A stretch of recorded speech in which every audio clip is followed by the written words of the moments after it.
Feliz Navidad. Feliz Navidad.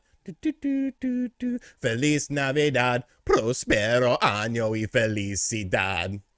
I think that's one of my favorite Christmas songs and will definitely be on the upcoming Christmas album for next NerdWallet's comparison tools help year because I just like it. You know, it's in Spanish, so it makes me feel intelligent. It makes me feel like I am a bilingual person, even though I took 3 years of Spanish in high school and I cheated my way through the first 2 classes. And then when I got to Spanish 3, the girl that I used to cheat off of wasn't in that class, so I failed it miserably. But what's going on, everyone?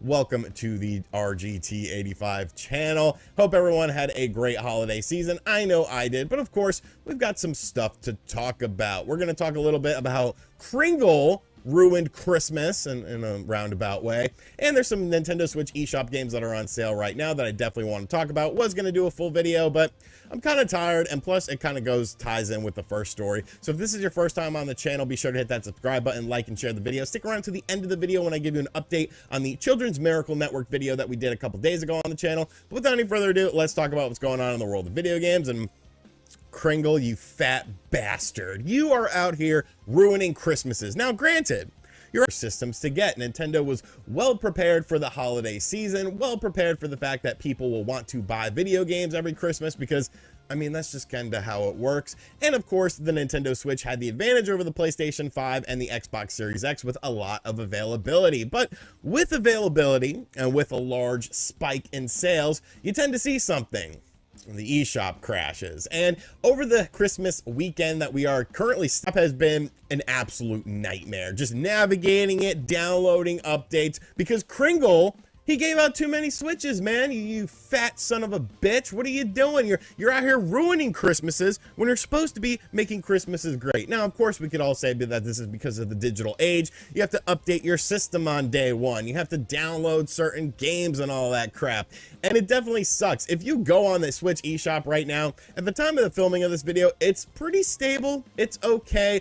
But like, I don't know. I just don't want to mess with it. When I was actually looking at stuff to talk about in this video, I was looking at Nintendo Switch eShop games on sale, and the website kept crashing. The website for the eShop games kept crashing on my computer, and I'm like, wow, y'all got some really weak servers. Of course, it happens every holiday season. It is something that is pretty customary to a lot of people that get video games. But yeah, there's definitely some sad faces out there probably because they want to play their Nintendo Switch, buy physical games. You can avoid the software updates till everyone is done updating their systems and stuff like that. But it's something that is just unfortunate. It's something that happens every holiday season. Nintendo even warned on their Japanese website that the eShop was probably going to have problems over this weekend and over the next few days, and we are indeed seeing that. It is probably, you know, it's really the Grinch. I shouldn't really blame Santa. I should blame the Grinch and his little green ass and his little mean face and stuff like that.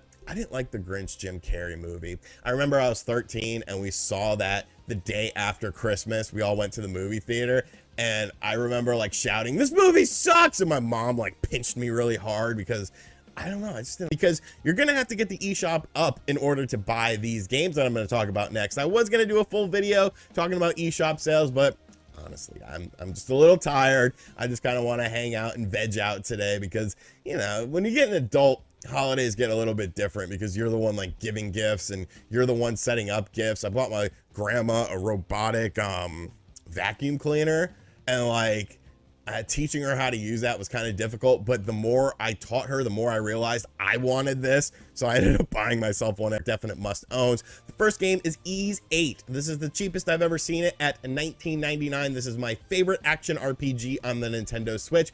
I like Ys 8 more than the 2 Xenoblade Chronicles games that we've gotten on the Nintendo Switch. Now, granted, if they bring over Xenoblade Chronicles X, like is rumored, then I will change my tune, but this game is just awesome. I love the big creatures. I love the combat in the game. The soundtrack is even really good. Like, they just absolutely nailed this game, and this is the cheapest, like I said, that I've ever seen this game. So Ys 8, $19.99. If you're looking for a platformer game, new Super Lucky's Tale is on sale for $17.99. It's definitely a little bit on the easy side, but the end game stuff is actually a bit more difficult and more challenging. I love the graphics of this game. It has some really creative levels as well. It's kind of geared towards a younger audience, but like I said, the end game stuff really ramps up the difficulty. So I feel like that's really fun. After you get through the main adventure, you still have more stuff to do, and that's where the challenge really lies. But even so, I just love this game. I think this game is super underrated, whether you're talking about the Xbox version or the Nintendo's $17.99.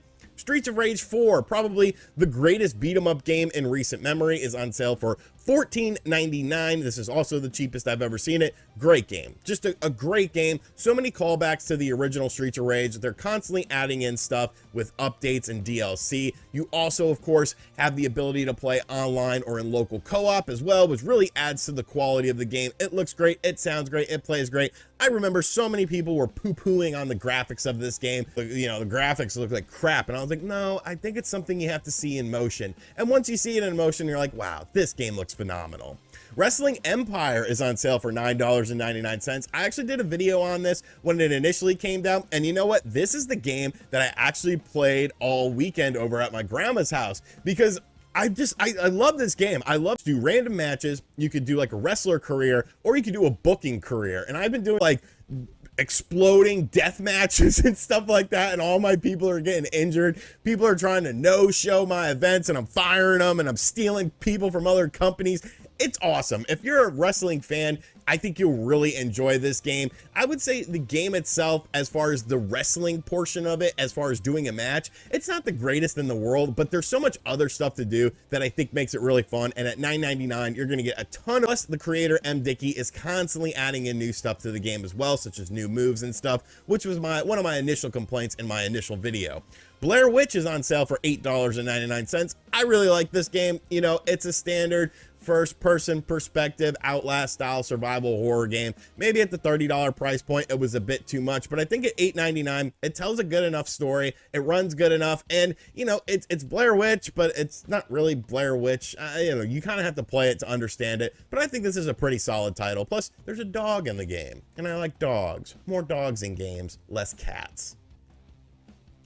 Ys Origin is on sale for $7.99. If you're a fan of old school top-down Zelda games, this is a must-buy. I actually have this game digitally. I have this game physically. I love this game. I actually played this game on Steam in like 2016, I think it was, when it first came out. And I was like, holy crap, this game is so good. You're just in like this big ass dungeon that has multiple parts to it that sort of give you different sorts of aesthetics in the graphics. The boss battles are really fun. The graphics are really good. The gameplay is nice, fast, and crisp, much like Ys 8, but you can definitely see the evolution of this series. But yeah, $7.99 for Ys Origin. I highly recommend picking this game up. And we actually have a game for all you cheap asses out there with Cinemora. I never know how to say this game. First came out at full price.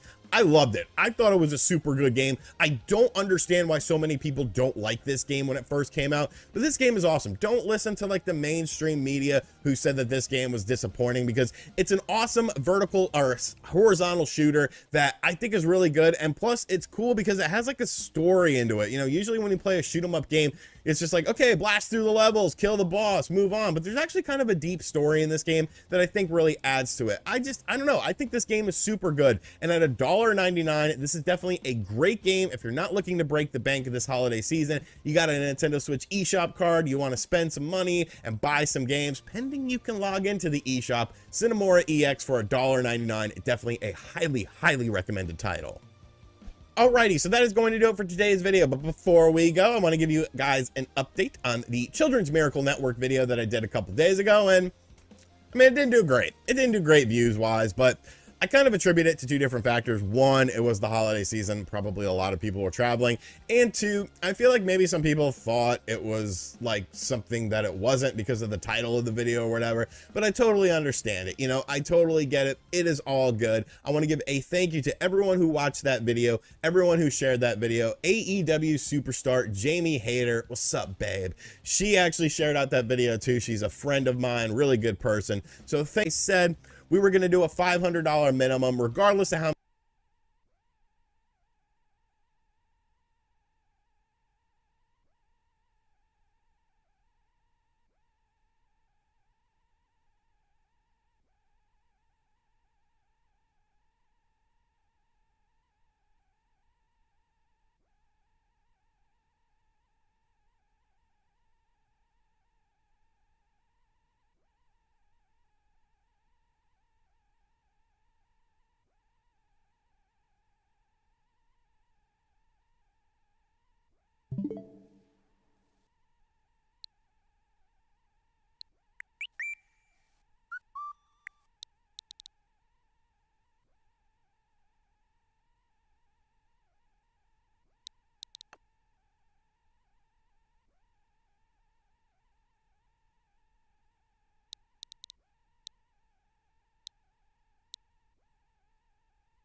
to develop pneumonia? And how would a vaccine work?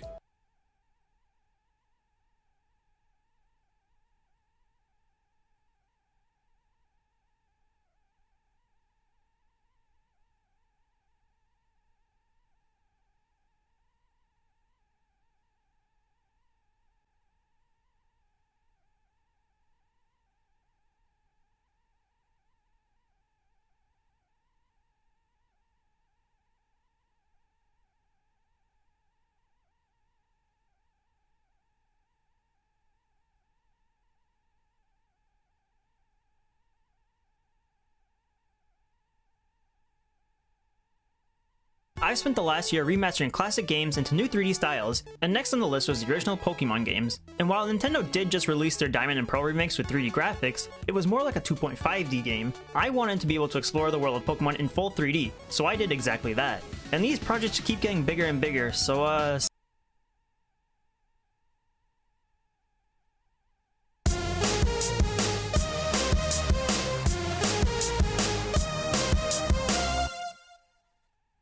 What is up, guys? Zach Scott here, playing Mario and Sonic at the Olympic Games Tokyo 2020. We're going to be continuing story mode here. I want to thank you guys for over 2,000 likes on the first episode. A river? Is that what it's called? Is that where we're going? Let's go. I think that's where it wants us to go. We're in the 8-bit world from in the 70s.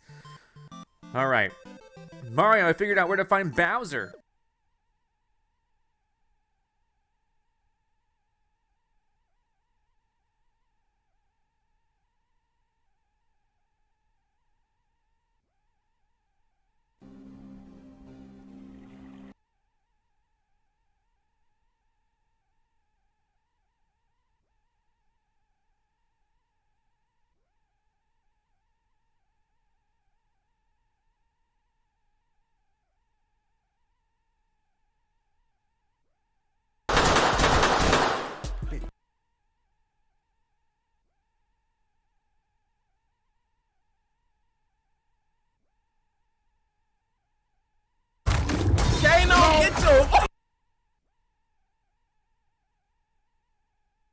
CNBC's Jane Wells live in Los Angeles with how the 360s problems are heating up, literally. This all came together in this horrific, perfect. Melting down while running certain games. It was a slow rolling thing, like really understanding how big the problem was. It started to really be concerning, and the numbers started to grow. I had a sick feeling in my stomach. Microsoft hasn't specified the cause, but users say the console's cooling system just can't take the heat of a lot of play.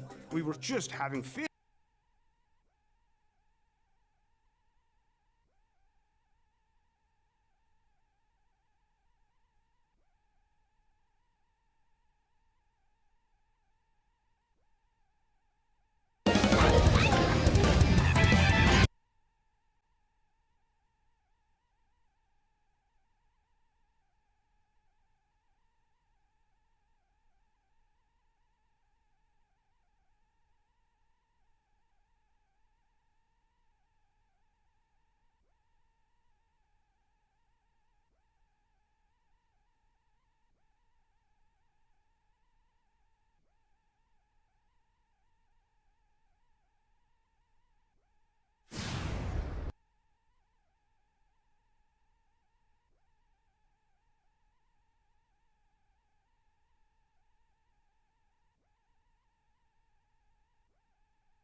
Ben Roethlisberger with the football back, down by a touchdown. They go flea flicker. Najee back to Ben, and, well, the flea was there, the flick was there, but the rest of it goes back to Kansas City.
May 5th, 2000.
Check out the Aonic free wireless earphones from Shure, bringing you studio quality sound anywhere you go.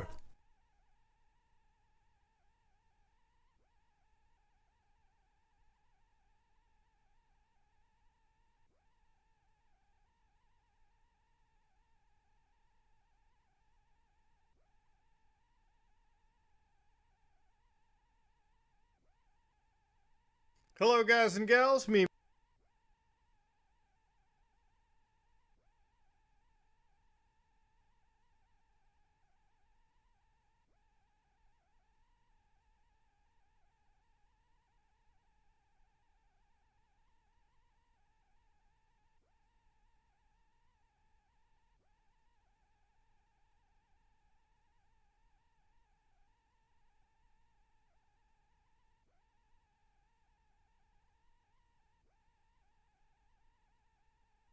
Mutahar, and boy oh boy, did I expect TikTok to dominate and has become the de facto king of internet traffic all of a sudden. Now, I never thought in my life that I saw Google be overtaken, given the fact that every time anybody opens a web browser, Google is like their first option. You could literally go to Google, even if you don't use it, most web browsers have Google basically caked in. I could literally type in this string of characters that you're seeing, and it would hit Google, search with Google.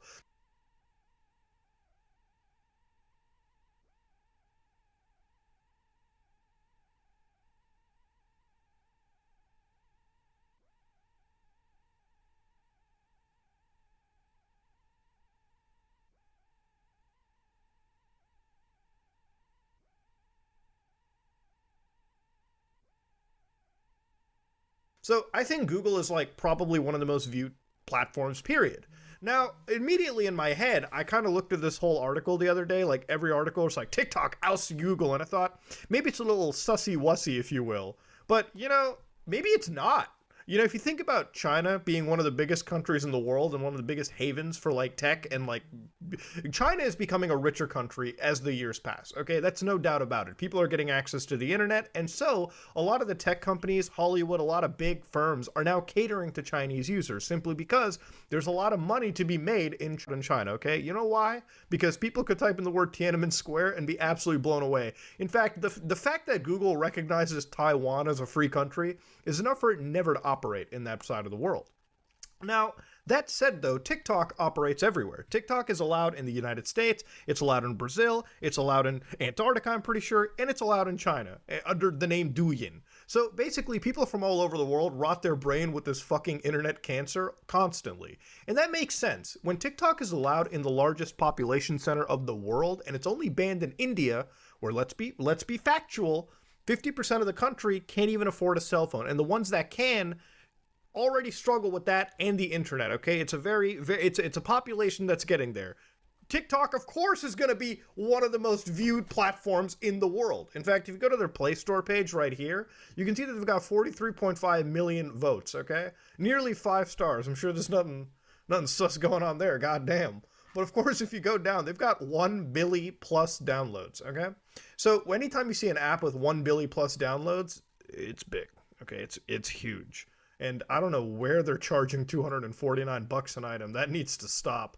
But you can see that it's the destination for mobile videos, which is true, okay? The amount of people I've seen, dude, my aunt's kids will fire up TikTok and they'll just be like browsing. It's like, oh, look at that funny thing. Look at that funny thing. Look at that whole... And the algorithm keeps them addicted. It's like, it's cocaine for kids, man. That's what I'm telling you. That's all these social media services are. Once they get you addicted, you're addicted. Now, this source comes at us from Cloudflare Radar. And so, again, this is respectful. This is trust. Cloudflare is a respected company.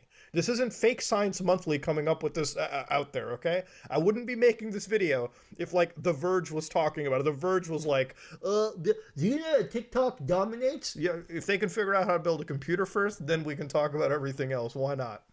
But you can see in the most popular domains, which is actually in beta, you can see that TikTok.com is number 1. All right, number 1, then Google, then Facebook, then Microsoft, then Apple, then Amazon, and finally at number 7 and 8, you've got YouTube and Netflix.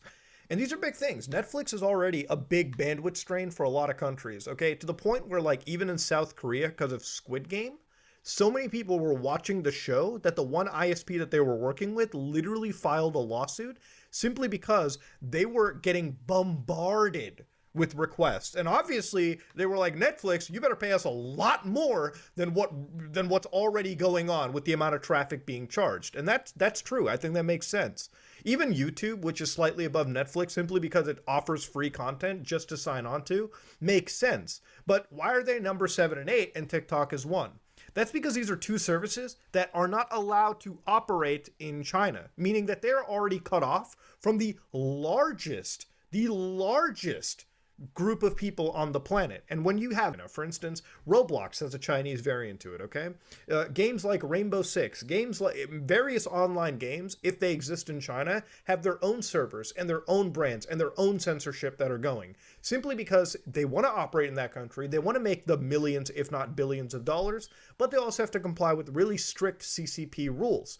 And a lot of sites like Google, YouTube, Netflix just simply don't care to comply. They're already dealing with the rest of the world. They can take that hit. Will actually go out of their way to cater to the CCP simply because in order to sell iPhones and the iPhone services, you're going to have to bend over if you operate in that country. It's how the rules work. It's how it's there. Twitter is at number 9, which honestly saddens me. This site is an actual hellscape. But, you know, that being said, though, all right, it makes sense now that we know about population differences and how TikTok operates, okay? All right, that's just facts and logic. So one of the content creators that I wanted to see on TikTok was like, one of them was like Bella Porch, okay? Who's got like 5.7 million, bitch.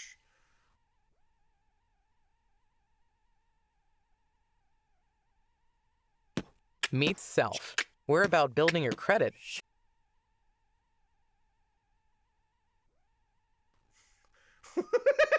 Okay. And then you go to TikTok and she's dominating the game. She's got like 86 million followers. 86 million. In comparison, PewDiePie's got like 111 million. And that's like 99.9% of channels will never attain that growth on YouTube. So when she succeeds, I try to identify the content here. And I could not identify the content that Bella Porch makes, okay? I think it's either dancing or it's like mukbang. I don't know. They're only like 60-second videos on average, okay? There's not much content you can film out unless you start T-posing and Fortnite dancing in front of people with cancer, okay? That's pretty much what TikTok is. It's just dances and it's just memes. Now, again, I'm not knocking it or anything. You know, hey, if it works, it works. This is the new creator economy right here. This is what the kiddies, this is what like the new generation is interested in. Short form, addicting content that they can just consume rapid fire and move on. Gone is the day of 20-minute videos. Gone is the day of any of that. If your video is in less than 60 seconds, most of the people might not even be watching. In fact, I even went on TikTok to find out me, for instance. I have a TikTok page too. I don't really advertise it, but here I'm not actually Mutahar, because Mutahar was taken and some ordinary gamers were taken. I didn't get on that band really quick. So here you can see that I have 30,000 followers nearly. I don't really advertise it, and I've only made a few TikToks.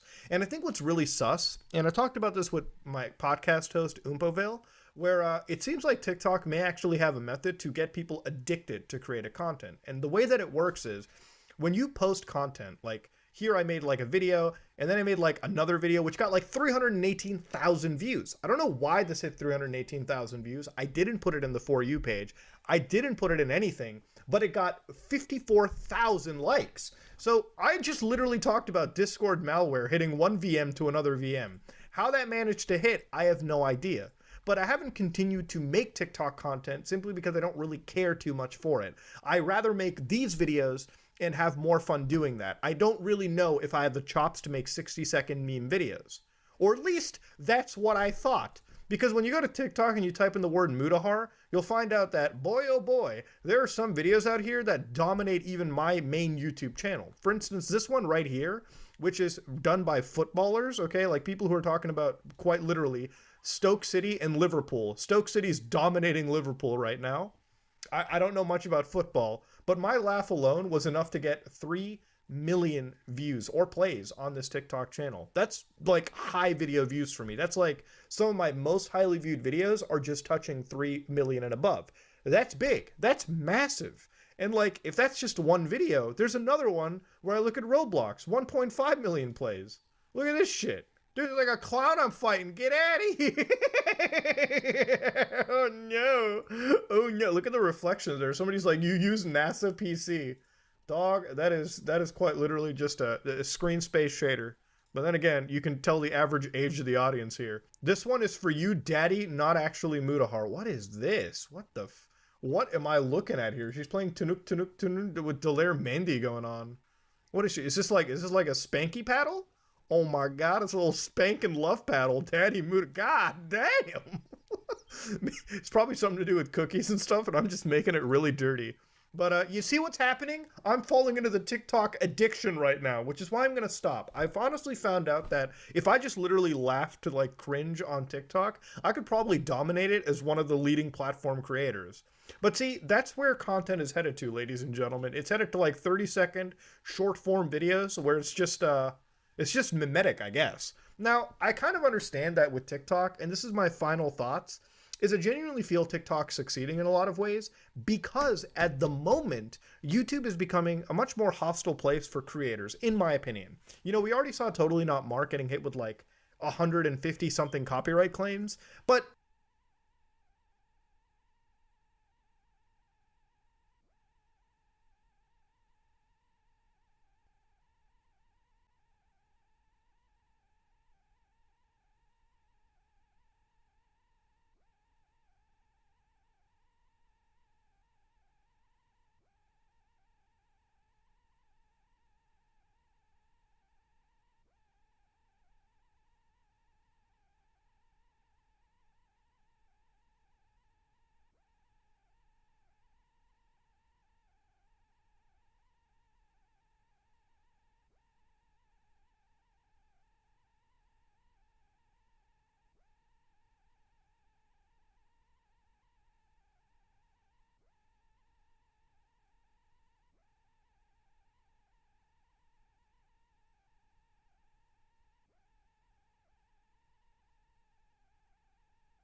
What's that?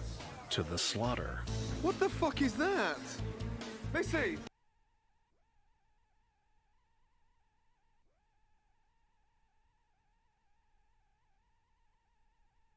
Hey y'all, Scott here.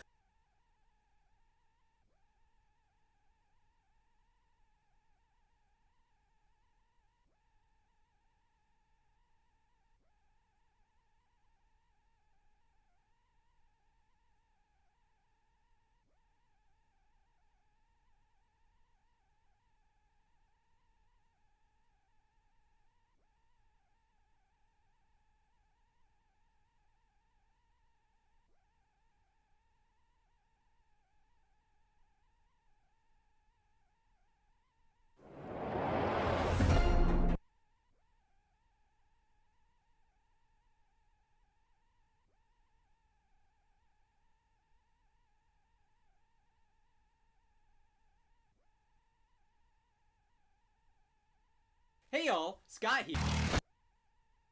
Hey y'all, Scott here.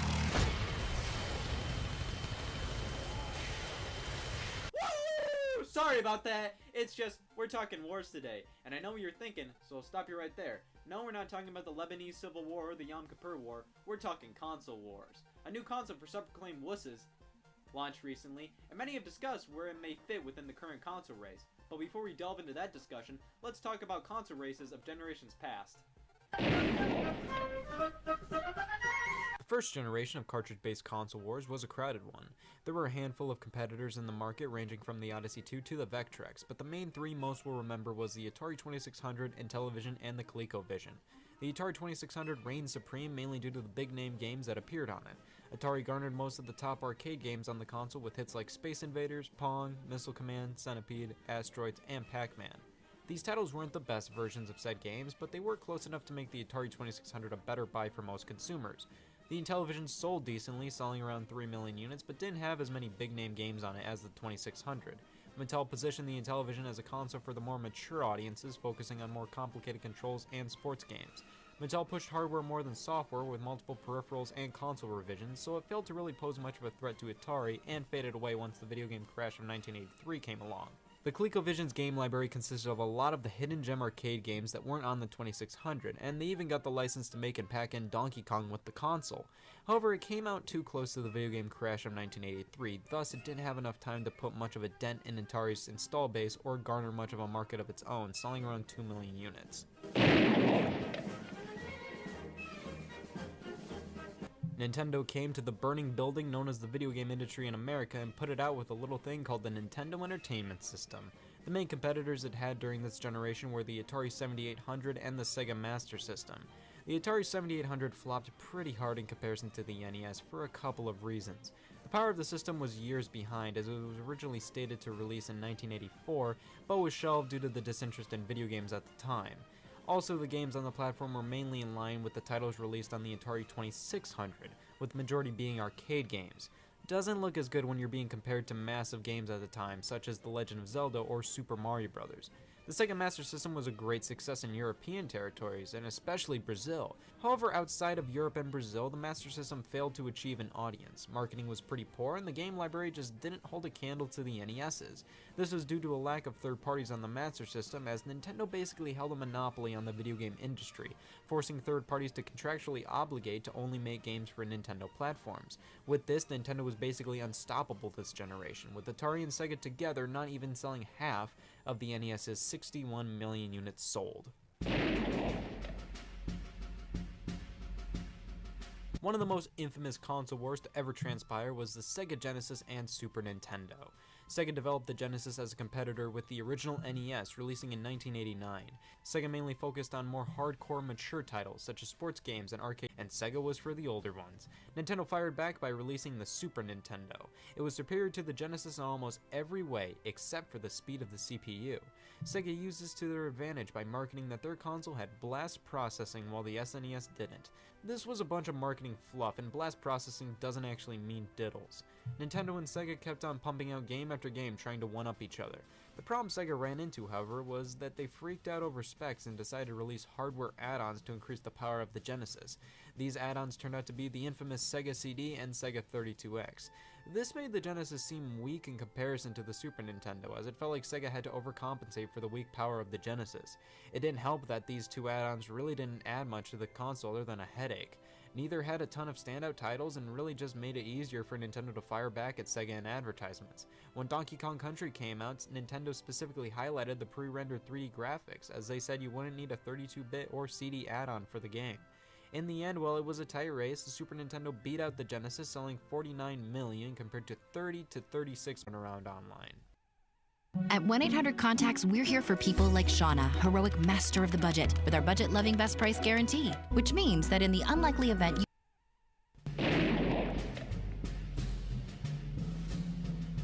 The major three-way war this time around was PlayStation versus Nintendo 64 versus Sega Saturn. Nintendo originally partnered with Sony to create a CD add-on for the Super Nintendo. However, after looking through their contract with Sony, Nintendo realized they would barely be making any money off of the software created for the add-on, as that would all go to Sony. Nintendo retaliated by partnering with Philips instead for the add-on that was never released, leaving Sony embarrassed and burned.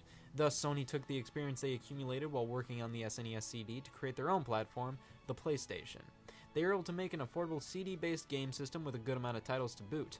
When Nintendo revealed that the Nintendo 64 would use cartridges, that's when most third parties went to Sony, because a CD could hold so much more information than a cartridge. Nintendo classic franchises such as Castlevania, Mega Man, and Final Fantasy had their games mainly on PlayStation this generation. Sony garnered almost all of the third-party support, which on top of a good amount of quality first-party offerings, an aggressive marketing campaign, and an affordable price, allowed the PlayStation to dominate the 5th generation with over a staggering 100 million units sold. The Nintendo 64 came in a distant second with only around 32 million sold. And that leaves the Sega Saturn. Sega peeved off a ton of retailers by botching the launch of the Saturn, issuing a surprise launch, basically saying, "And the Saturn's in stores now," rather than giving enough prep time. Thus, some retailers flat out refused to carry the Saturn. The system was also difficult to develop for, and because of that, and the already low sales, lacked third-party support. I wonder who won this sucker. Dreamcast versus PlayStation 2 versus Xbox versus GameCube. The Dreamcast actually had a good launch and sold very well at the start, but momentum was murdered because of the impending launch of Sony's PlayStation 2. Think about it. Sony is making a sequel to the platform which sold over 100 million units. And this one played DVDs during a time in which DVD players were expensive and not very common to have. Now it came standard with this new game system. That's a no-brainer to buy. The PlayStation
2 absolutely slugged the dream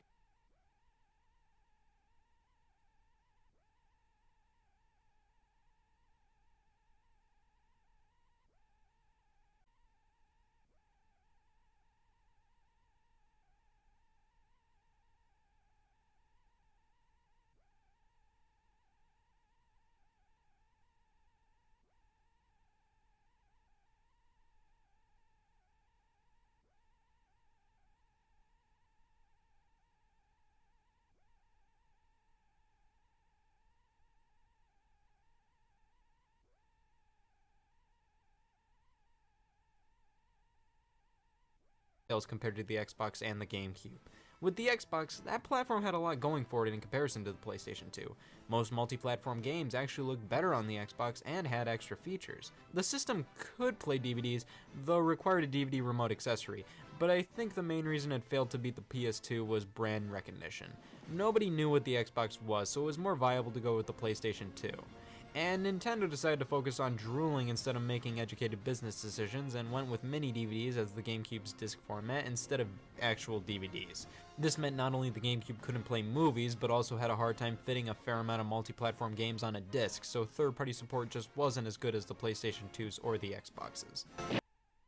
Self helps establish the positive payment history that is key to building credit. Download the app today.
Nintendo got relatively hungry for corporate flesh and decided to release the Wii, which focused not on horsepower, but a different way to play with the Wii Remote. Some gamers were excited for the Wii, but it really struck a chord with the casual audience, or the normies. Stock was limited, so that added to the craze, making people buy the thing immediately if they saw it on store shelves, even if they didn't want it. Nintendo was sitting pretty this generation, but this momentum didn't last, and in the end, kinda hurt them as they made some dumb decisions with their next console. It's pretty obvious Nintendo won this generation, but how did the PS3 and Xbox 360 war turn out? Sony got way past smug with the PS3. After winning the past two generations, Sony believed they could make a ludicrously expensive console that's ridiculously difficult to develop for, and people would eat it up. I guess Sony thought by making PS3's architecture foreign, developers would spend all their time developing for their system so they wouldn't have time to develop for the Xbox 360 or the Wii. That obviously never happened. With an insane price and not a lot of great games, the PS3 failed to take off immediately, and people mainly went with the Xbox 360 instead. It was cheaper, had better online, and all the third-party support, with some first-party games like Halo. Most people were more than okay with going with the 360 instead of the PS3. However, this started to switch around near the middle of the gen.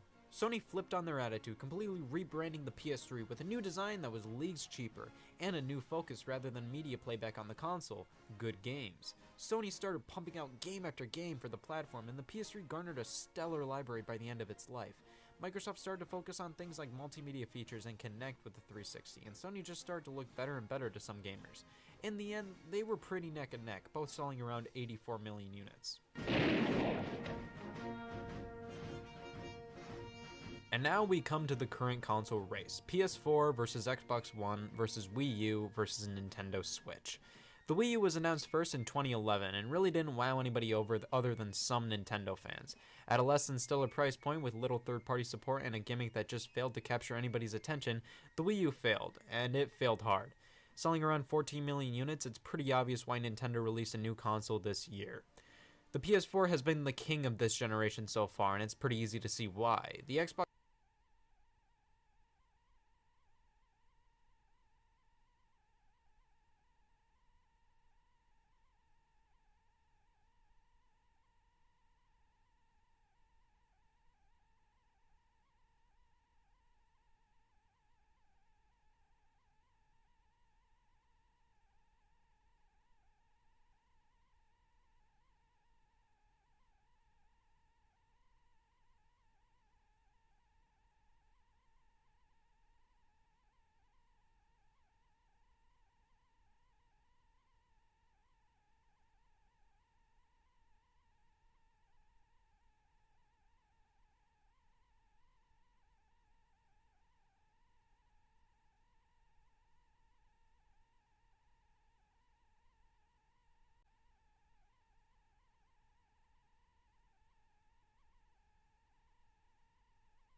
Give a little, grow a lot. This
card since everything was okay.